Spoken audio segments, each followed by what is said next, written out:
سفیان. بله امیر. کجای ابراهیم؟ کجای فرزند غیرت؟ نه نشانم ندهید.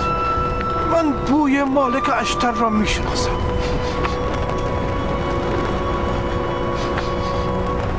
بو میکشم تا پیدایش کنم.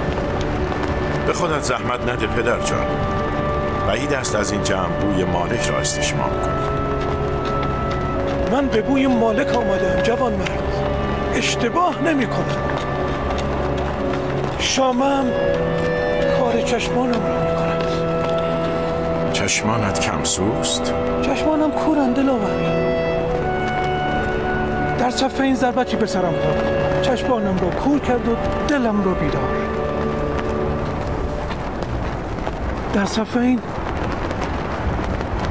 با مالک اشتر همراه بودم و نفس در نفس شیر خدا داشتم.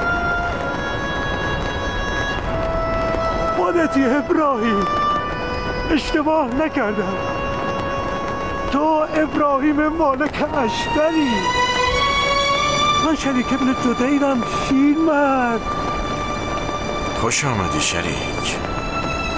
چرا تا به حال خودت را نشان نداده ای؟ نخواستم و بال گردنت شوم ناامیدت کنم. از فلسطین آمدم به نیت جهاد با پسر مرجانه. بیا، این تربت بیت المقدس است. به بازو ببند تا فتح خیبر کنی.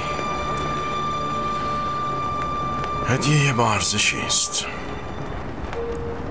قول میدهم مثل تخم چشمانم از آن مراقبت کنم. خدا میکنم خود است.